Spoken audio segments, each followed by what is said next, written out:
میرا بھائی شازیہ کو بہت پسند کرتا تھا۔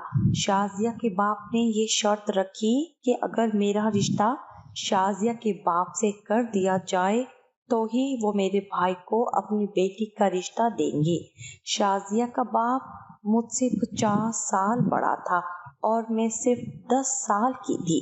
میرے بھائی نے ہاں کر دی اور میری شادی میری بھابھی کے ابو کے ساتھ زبردستی کر دی گئی، لیکن میں نے شادی کی پہلی رات ہی اپنے شوہر کو ناصر کو ساتھ والے گاؤں کے زمیندار کی بیٹی پسند آ گئی۔ وہ اپنے باپ کی جائیداد کی اکلوتی وارث تھی۔ ناصر نے والدہ سے کہا کہ وہ شازیہ سے شادی کرنا چاہتا ہے۔ باپ راضی ہو گیا۔ وہ زمیندار اشرف کے پاس گیا جو با اخلاق شخص تھا۔ اس کی بیوی جوانی میں فوت ہو گئی تھی اور اس نے بچے کی خاطر دوسری شادی نہیں کی تھی۔ اب یہ بچی جوان ہو گئی تھی۔ اشرف زمیندار کی نور نظر شازیہ گاؤں کی خوبصورت لڑکی تھی۔ کھلتی ہوئی رنگت، گلاب کی پنکھڑیوں سے ہونٹ، لمبا قد، اس حور میں کسی خوبی کی کمی نہ تھی۔ وہ اگر حور تھی تو ناصر بھی حسن میں کسی سے کم نہ تھا۔ اس کے ساتھ وہ محنتی اور خوش گفتار بھی تھا۔ اس کے گھرانے کے لوگ تعظیم کیا کرتے تھے۔ ناصر کا باپ علاقے میں باعزت شخصیت جانا چاہتا تھا۔ تب بھی ملک رحمت بغیر اونچ نیچ کا خیال کیے لڑکی کے والد کے پاس سوالی بن کر چلا گیا۔ اس نے اشرف زمیندار سے بیٹے کے رشتے کی بات کی تو وہ خاموش ہو گیا۔ ملک صاحب نے خاموشی کی وجہ پوچھی تب وہ گویا ہوا کہ میں مجبور ہوں، برادری سے مشورہ کیے بغیر آپ کو کوئی جواب نہیں دے سکتا۔ مجھ کو وقت چاہیے تاکہ اپنے بھائیوں سے بات کر سکوں۔ زمیندار اشرف نے اپنی برادری کو بلایا۔ انہوں نے کہا کہ رحمت زمیندار لاکھ اچھا سہی، مگر ہم اپنی بیٹی کا رشتہ کیسے روایت سے ہٹ کر دے دیں؟ ہاں، اگر وہ لڑکی کے بدلے اپنی لڑکی کا رشتہ ہم کو دے تو پھر بات ہو سکتی ہے۔ بھائیوں کے مطالبے کو لے کر اشرف نے ملک رحمت سے ملاقات کی۔ کہا کہ میری برادری اسی صورت راضی ہو سکتی ہے کہ اگر آپ اپنی بیٹی کا رشتہ بدلے میں ہم کو دیں۔ آپ کس لڑکی کے لیے بدلے میں رشتہ لینا چاہتے ہیں؟ ملک نے سوال کیا۔ ہمارے ہاں ایسا کوئی لڑکا تو موجود نہیں ہے اور میری ایک ہی لڑکی ہے جس کو آپ بہو بنانا چاہتے ہیں، سو یہ شرط برادری کی اس صورت پوری ہو سکتی ہے کہ میں شازیہ کو آپ کی بہو بنانا منظور کر لوں اور آپ اپنی لڑکی میرے عقد میں دے دیں۔ دوسری صورت میں ہماری طرف سے انکار سمجھے۔ رحمت کو اشرف کی بات ناگوار گزری، تاہم وہ مصلحتاً خاموش ہو گیا کیونکہ اس کو بیٹے کی خوشی ہر حال مقدم تھی۔ اس نے گھر آ کر بیٹے کو لڑکی والوں کی شرط سے آگاہ کر دیا۔ ناصر نے برا ماننے کی بجائے باپ سے کہا، بابا جان، آپ نے فاطمہ کی شادی بھی تو کرنا ہے۔ اس کی عمر کافی ہو چکی ہے، اس کو زمیندار کے نکاح میں دینے میں کوئی قباحت نظر نہیں آ رہی۔ اس طرح اگر اشرف کے اولاد ہوئی بھی تو اس کی ساری ملکیت ہمارے ہی پاس آ جائے گی۔ آپ اس معاملے پر ٹھنڈے دل سے غور کریں۔